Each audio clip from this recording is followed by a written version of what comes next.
Although I was, last week, even though I was gone, I was actually on the live stream listening to the service, so that was good. Although I was surprised, pleasantly surprised, that Deb, in opening the sermon service, said, our normal Pastor Mark isn't here.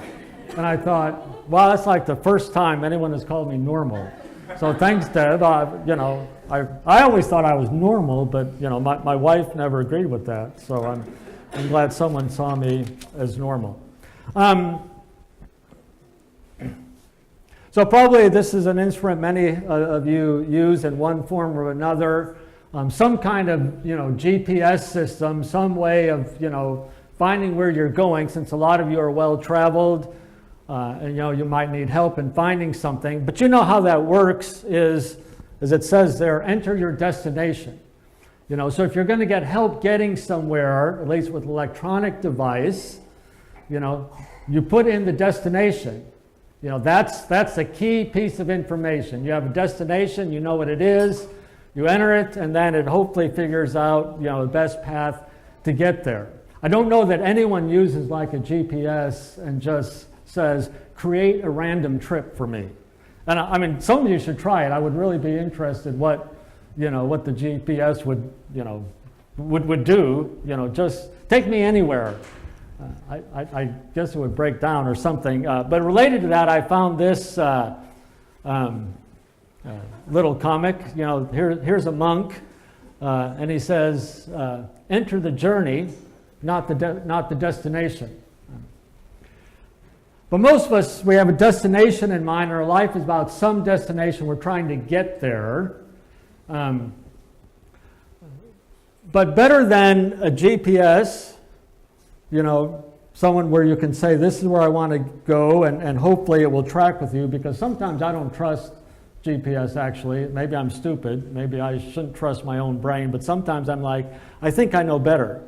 And there are some times when it's like the system fails you. A couple of years ago, we were in Venice. And if you've ever been to Venice, that's an impossible city to walk around in. And I like to get the big picture, so I like maps, actually, and I like to look at the map, and I plot out, I even write down, okay, this is how we can get there. Unfortunately, I was not traveling alone. I was traveling with a couple other people in my family who are like, need to go to the toilet, so we had to take a detour to the toilet. The problem is there'd be a sign, WC this way. So, okay, oh, wow, it's close. You go down that way, there's another sign, WC this way, and literally there was 5 or 6 signs to find the toilet. By the time we found that, I had no idea where we were. And so then we're trying to use the GPS, and we're, these narrow streets, and, turn right. I don't even know if I'm facing the right way, turn right here, but if I'm facing this way and turn right, I go one way. If I'm facing this way and turn right, I'm going the opposite direction. And I'm like, so we wandered around, aimlessly for about an hour till we finally, the nice thing about Venice, you can't go too far before you hit water. But what I really wanted is someone who knew the city. So it's always better, if you're with someone who knows where they're going. That's always better, and then you can just forget about the GPS or any of that kind of thing. Just if someone knows where you're going, just take me there. When I have to turn right, tell me to turn right. When I have to turn left, tell me to turn left. Just, maybe walk in front of me, and then I just follow you. To me, that's always better. So keep that in mind as we think about what Jesus means when he talks about, I am the way, the truth, and the life. So we're coming to John chapter 14, and last week we kind of started Jesus' farewell talk. This is literally hours before his crucifixion. And then there'll be the crucifixion, the resurrection, then he's just going to have a little bit more time with his disciples, and he will physically leave this earth. Okay, as we'll see later on, he's going to leave his spirit behind, you might say. But his disciples are not going to be with him any longer like they have for the last couple of years. And John, from the end of chapter 13 through chapter 16, is Jesus' farewell words.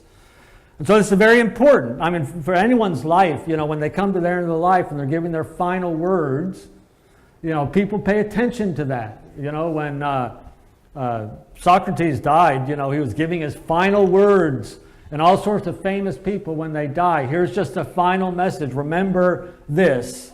So Jesus does that in these chapters, and all I'm saying is this is very important. These are like the final instructions. I'm going to be gone, you guys. Okay? This is what you got to remember. I've said lots of things for several years. All right, but you've got to hang on to this, because this is instructions for the next period of your life. So if you'll allow me to use this picture again that I often use. Everything that Jesus is saying here, and then in John chapter 17, it's a prayer, but it's about this time. It's about between the cross and the resurrection. It's this time. Jesus is telling us what is life supposed to look like during this time. What are you supposed to do during that time? And Jesus here is talking to just a little band of disciples. Judas is off, so it's like just 11 guys there. Because we're going to see in the prayer in John chapter 17, Jesus is going to say, I'm not just praying for these guys. I'm praying for those who will become followers after them. It's us. These are words for us. This is about our life. We're living in that in-between time, between the cross and the resurrection, between the kingdom of God, and we're still living on this earth. And what is life supposed to look like for us? That's what Jesus is talking about here. This is what this message is. I mean, this is exactly the information that we need. Probably most of you are like, how am I supposed to live? Jesus is telling it. He's explaining that. This is what life is going to look like, and this is what you're supposed to be doing. This is what you can expect. It's not all going to be good. There's going to be some trouble, and he's going to explain a perspective on that. But this is this in-between time. That's what Jesus is talking about. How are we supposed to carry on during this time? So John chapter 14, we're going to look at just the first couple verses. Don't let your heart be troubled. You believe in God, believe also in me. In my Father's house are many dwelling places. If it weren't so, I would let you know. I'm going to go and prepare a place for you. And if I go and prepare a place for you, I'm going to come again and receive you to myself, that where I am, there you may be also. Don't let your heart be troubled. Certainly these disciples are feeling very, very troubled. They felt troubled at least for a week. This is Palm Sunday. We're not really talking about Palm Sunday. The GPS thing is not an image of Jesus on the donkey following his GPS to get into Jerusalem. He knew where he was going. But if you remember the previous chapters in John that we touched on briefly, as Jesus was approaching Jerusalem, he's at the house of his friends. Remember, Mary pours out the ointment on his feet, and Jesus says, this is about my burial. This is about a death that is coming up. The disciples can't fully understand that yet, but they must be thinking, what? What is this? And then there is that, Palm Sunday, they enter into Jerusalem, and everyone is saying Hosanna and that kind of thing. But I doubt the disciples could fully process that. What is Jesus doing? Here he's talking about his burial. Now he's entering the city triumphantly. What in the world is going on? And you read some of the other Gospels, you can tell the disciples are very troubled. They can sense that Jesus is feeling troubled. In fact, it says in John 12, even Jesus was troubled in his heart. Even Jesus was troubled in his heart. And you can believe the disciples can sense that. They know something is going on. And during this week before this, Jesus has been involved in all sorts of controversy with religious leaders, making everyone quite uncomfortable. And then just right before this scene, it's when Jesus tells Peter, you're going to deny me 3 times.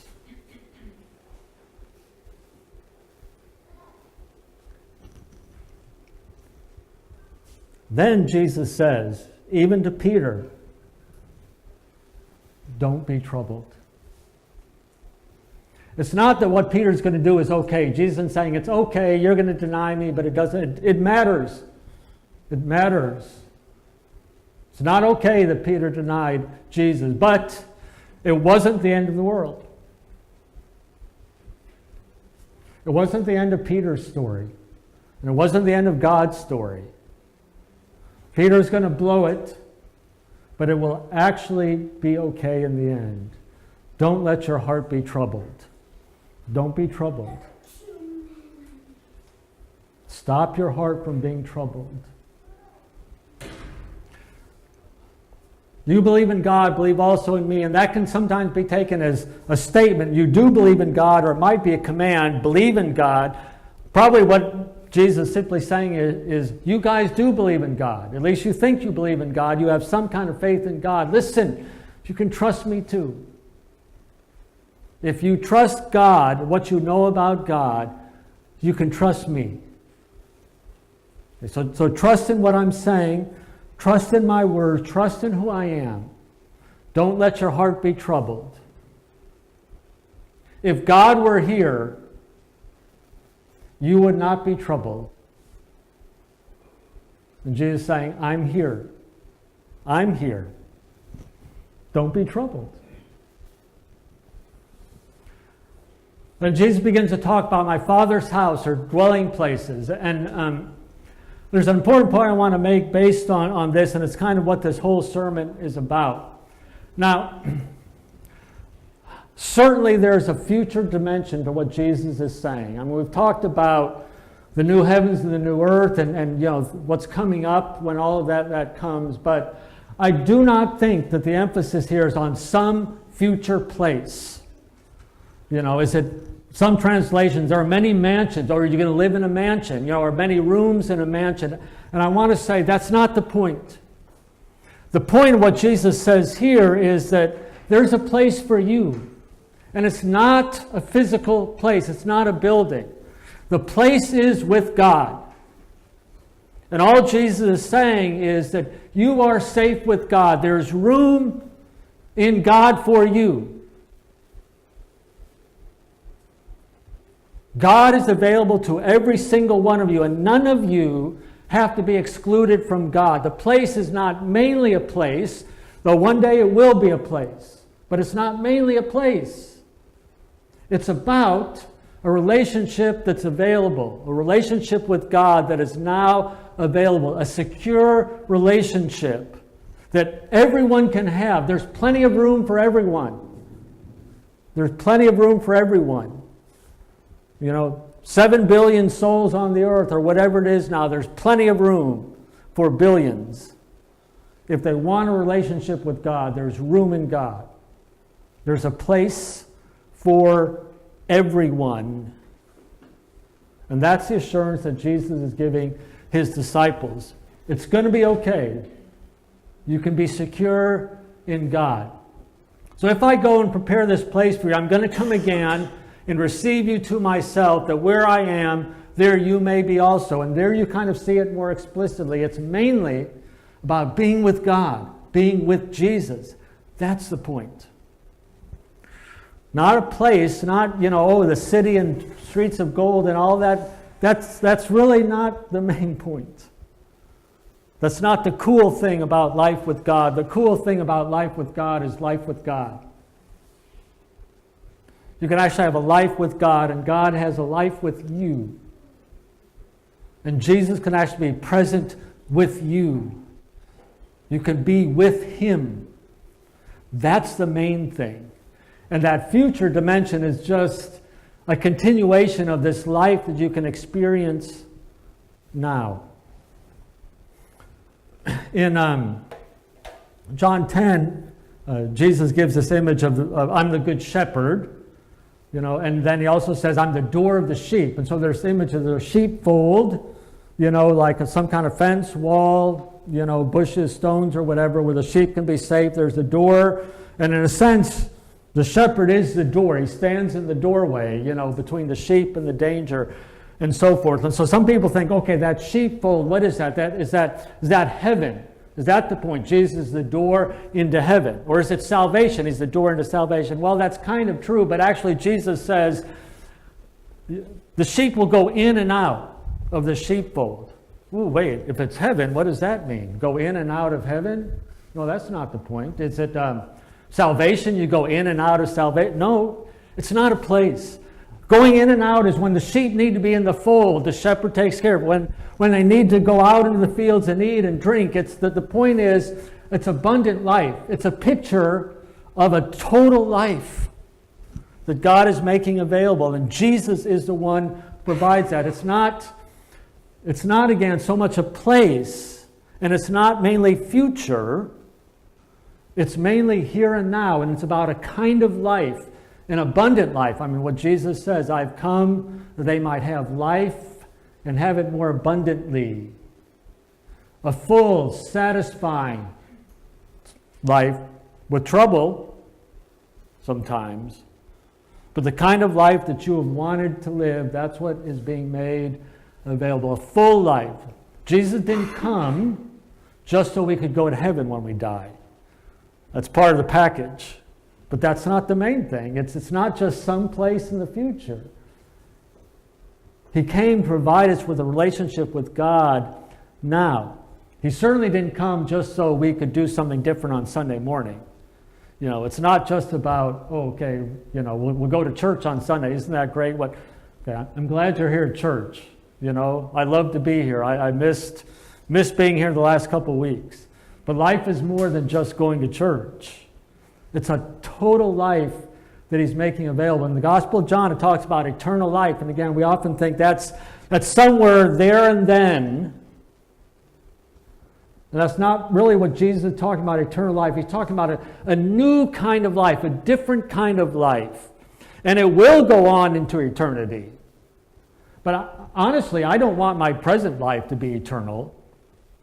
You know, I just get grayer and grayer and more wrinkles and I get sick. I don't want that life to be eternal. I want a whole new kind of life. You know, I don't want to spend eternity with the same weaknesses I have now. I mean, do you? I don't think so. You know, I don't want to be constantly tempted by the same sins. I want a new kind of life that I can actually enter in now. And it will just continue. And, you know, when I die, it will actually be just a continuation of the same life. You know, the core of my life will not change when I die. You know, if I'm walking with Jesus now, then it's just the natural continuation of life now. So there's often a danger of thinking everything is about this moment. It's about there and then. You know, and the main thing is to do whatever we need to do, believe what we need to believe, so that when this moment comes, when I die or whatever, then this happens. Okay. That is not the main message of the Bible. It's about this whole thing, this whole life that is being made available. It's about here and now, not just there and then. It's a life that we can live now. And it's not about a place. It's about a person and a relationship with a person. And this is what I'm going to say the next few minutes is going to be partially challenging news, but majorly good news. But I think this should be encouraging for, you know, all you international people here, because you probably feel somewhat displaced, you know, and not at home. You know, I mean, I've been here a long time. Latvia is home, even though I didn't originally come from here. I've been here 26 years, and I love this city, and Latvia is home. You know, I actually feel more displaced in America, you know, to be honest. You know, but it's actually okay, because America isn't home. Ultimately, Latvia is not home. Okay. But what you have, even though you are physically at a different place, physically not at home, that doesn't affect your relationship with God. So if you can have this relationship with God, if God is your home, not your house, You might or might not have a nice house. I mean, if some of you moved here as students, maybe your house wherever you come from is this beautiful big house, and now you're living, with 4 other people in this one room, so your house might not feel like a home. It's because it's not a home. It's not your home. But you can have a home, and the home is in God. And this is, it happens, maybe you parents might testify different, but those of you who have, moved with your kids somewhere else, your kids are mainly at home with you. What your kids need is you as a parent. Most of you are not like, okay, I'm going to leave my kids back wherever because that's their house. So I'm leaving them. They'll feel more at home back there in that. No, you bring them with you because your kids will feel at home with you. Wherever you are. Wherever God is, there is a home. Wherever God is, there is a home. Now, this is also relevant for you Latvians who are here, who are, in a sense, more at home here. And the challenge is for you to remind yourself that you're not at home here. Latvia is not your home either. Latvia does not belong to you, actually. I might have told this story ages ago, but a few years ago I was in Amsterdam for a couple weeks, and I was, from where I was staying at the hotel, I'd take a bus into the kind of downtown Amsterdam, and pretty much the entire neighborhood that the bus would go through was immigrant neighborhoods. Just long, mainly immigrant neighborhoods. And so I was on the bus, kind of sitting there quietly, the introvert that I am, I just kind of sit and keep to myself. And probably 80% of the people on the bus were clearly immigrants in Amsterdam. And an older Dutch woman sat next to me. And first she started to talk to me in Dutch, and I did the usual, sorry, I don't understand. And well, of course she understood English, and so she was speaking to me in English. But she was obviously very, very uncomfortable, with, her surroundings. And what she said is, looking around at the people, she literally put up her hands and said, "This is not my Amsterdam." She said, "I was born here, but this is not my Amsterdam." And my heart went out to her because I could see her struggle. But the truth is, what I wanted to say is, no kidding, it's not. It never has been. This isn't your Amsterdam. This is God's Amsterdam. This isn't your Latvia. This is God's Latvia. And your land, your place, is not the most important thing about you or the most important part of your life. It's God. That's a challenging news, especially again for you who are at home here, like I feel at home here in many ways. It's not, it's not mine.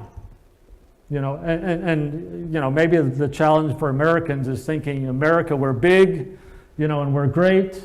And I have news for my fellow Americans. It doesn't belong to America. That land doesn't belong to them. It's not theirs. It's God's. It's God's world, and that's actually the good news.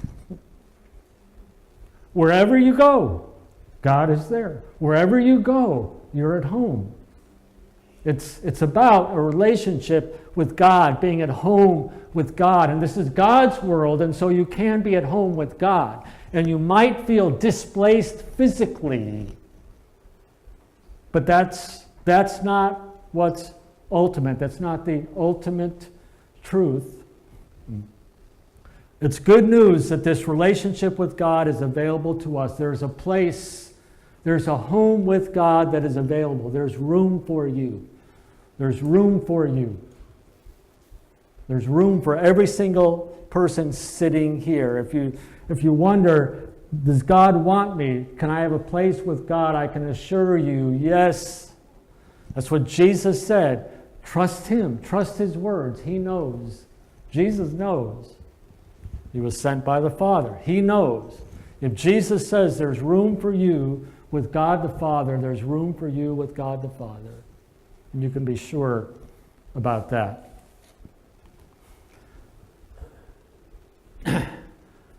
Jesus says, you know the way where I'm going. Thomas, who's, he speaks his mind and has a lot of questions, asked, Lord, we don't know where you're going. We don't know the destination. Someone plug in the destination. So how can we know the way? We can't know the way if we don't know the destination. That's what Thomas is thinking, because that's how we think. Put in the destination, and then you get the way. That's what, Thomas, the guy who doubts a little bit, that's his very scientific approach to life.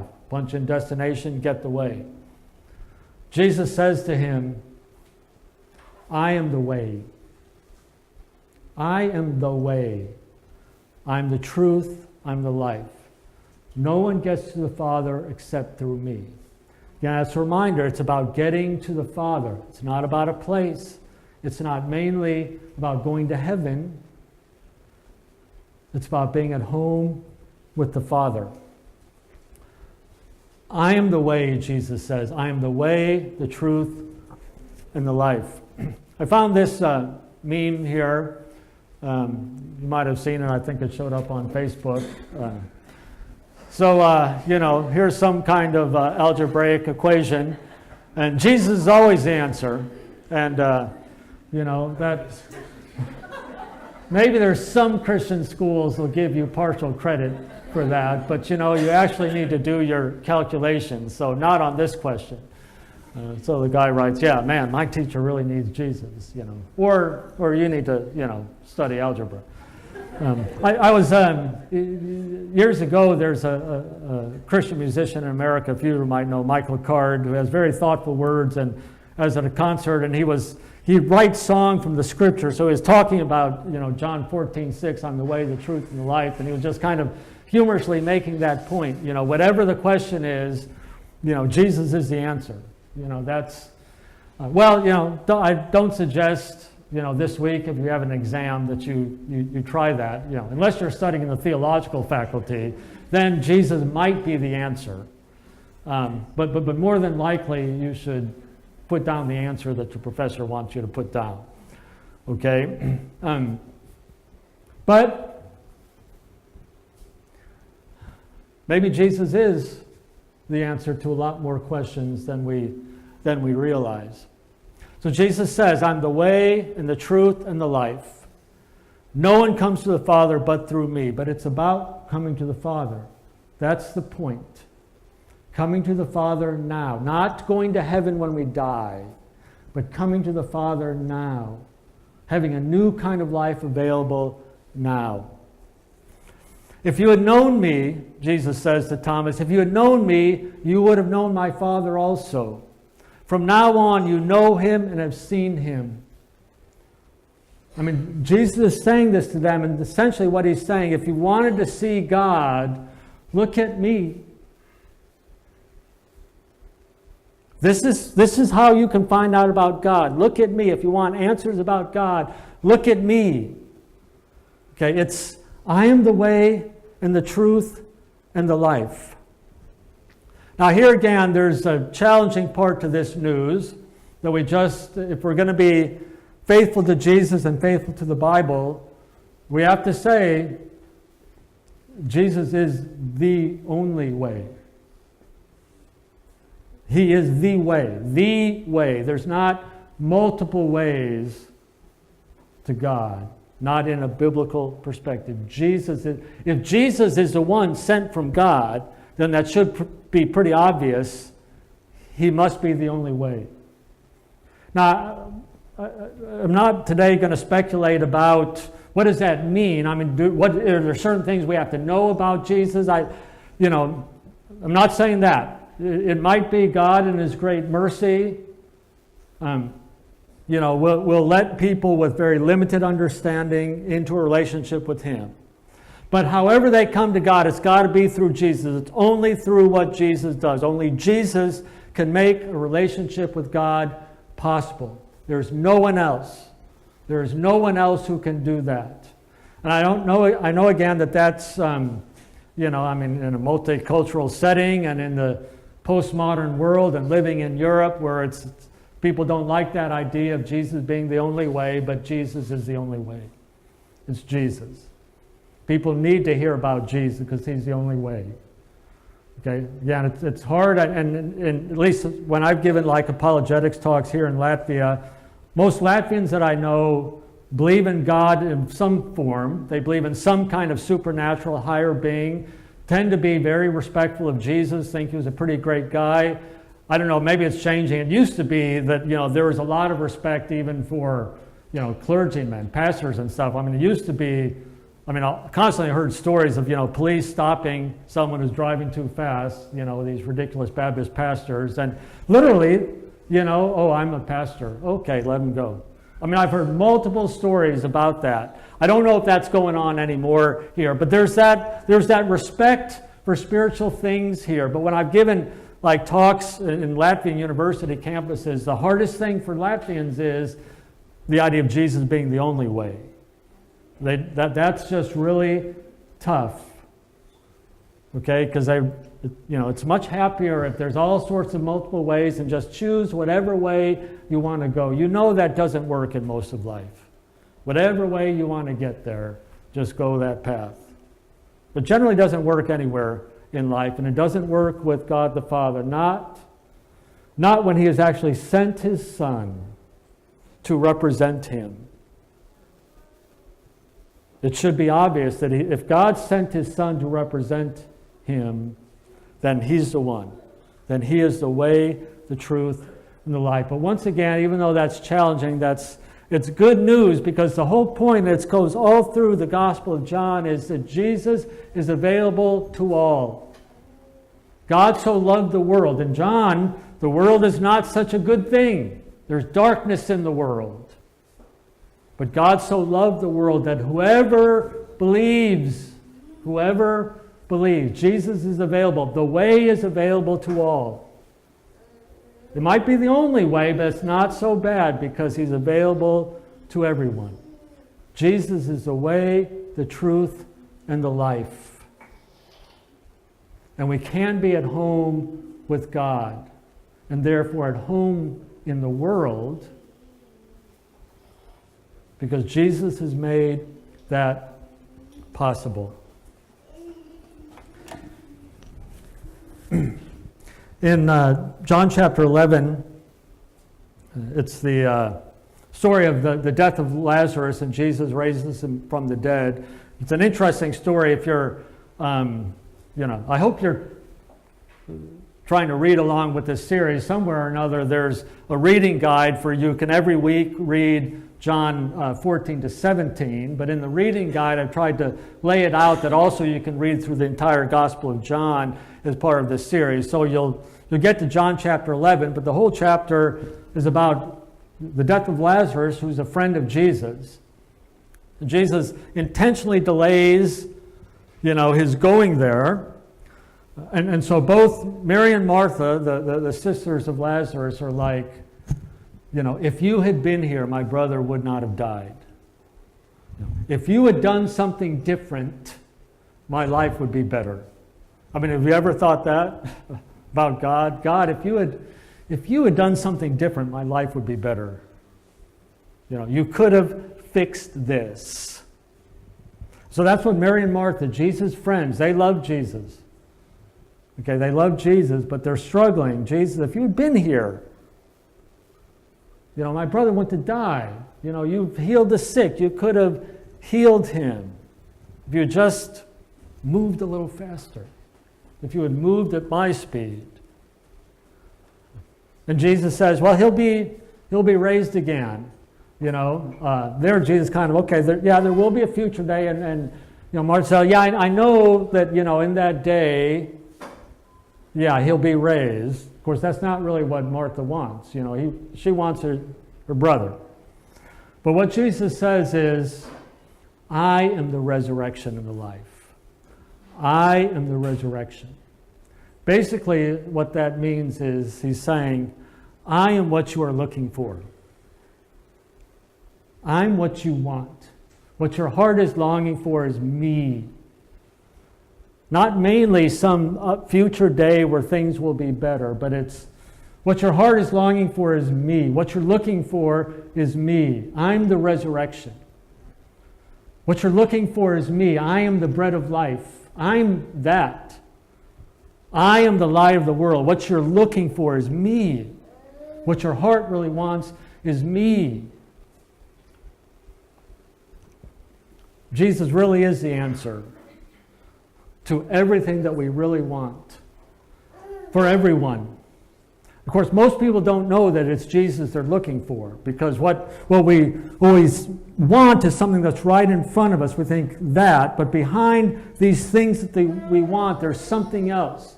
I want this career because I want to feel important. Or I want this career because I want a lot of money. I want sex, not so much for the physical experience, but I want intimacy. And so behind a lot of these things that we think we want, that everyone thinks they want, there's something else. There's some greater longing in the heart.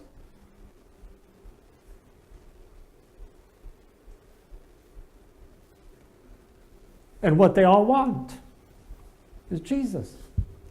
That's what they really want.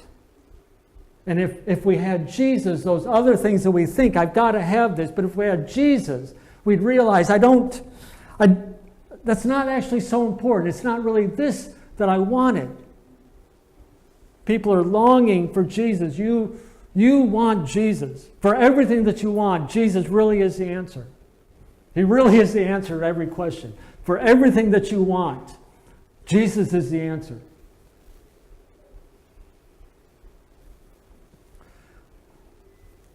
If you're overwhelmed with guilt, Jesus is the answer. If you just feel useless in life and insignificant, Jesus is the answer to that.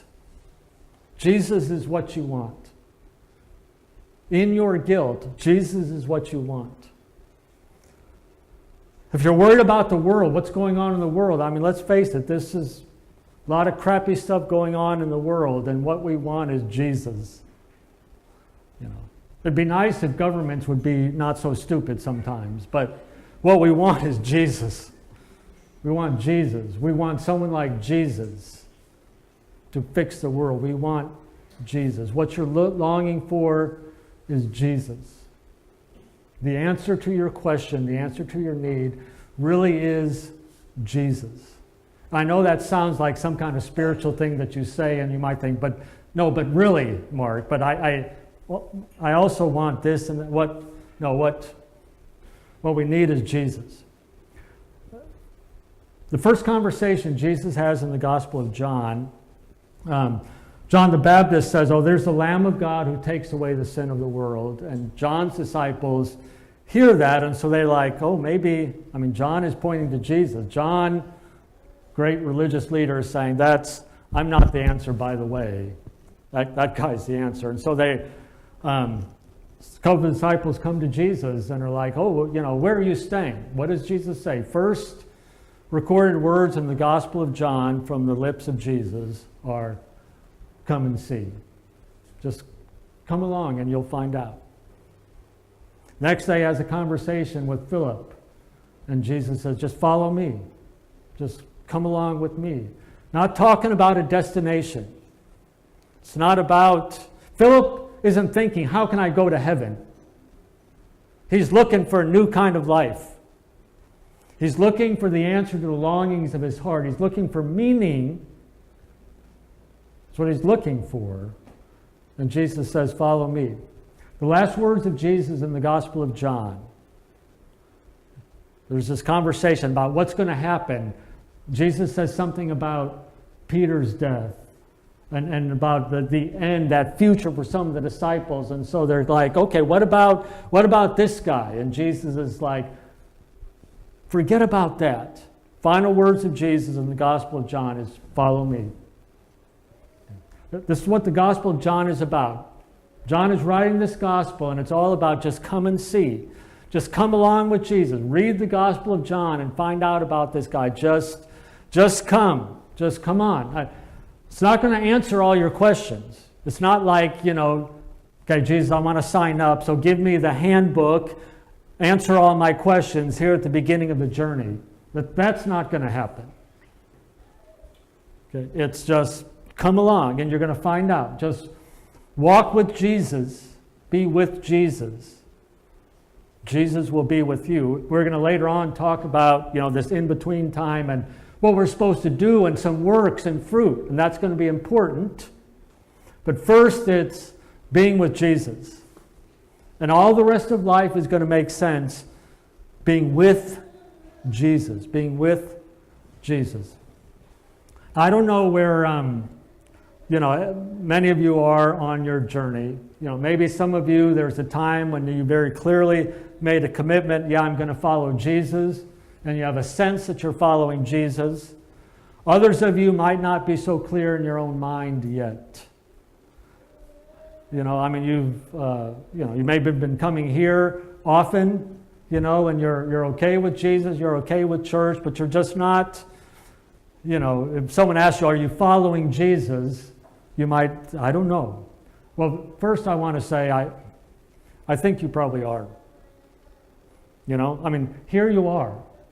Why are you even here if you really weren't interested in what Jesus has to give? You might have thought you're here because you're lonely, you want fellowship or whatever, you need a community, and that's a good thing, and I'm very grateful for that's provided. But what you really have wanted all along is Jesus. And you're here because of Jesus. And you've already made steps following Jesus. And I just want to say, just say it this morning. Okay. I'm going to follow Jesus. That is what I'm doing. That is what I want. And I'm just going to keep walking down that path. And you're not going to get all your questions answered. And it's not all going to make sense. You're not going to figure it all out. And you might not know the next steps down the road. You might not know exactly the destination. But it really doesn't matter.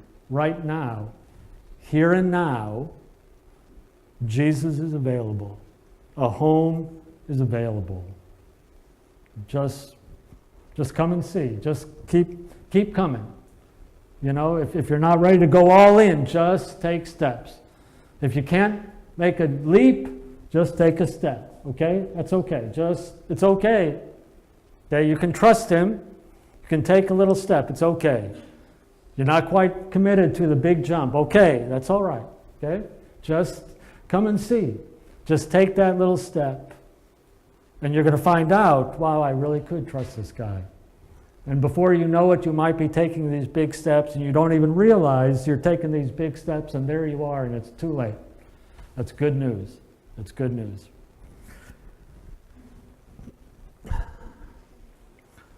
Father, thank you that a home is available, that we can all be at home in you.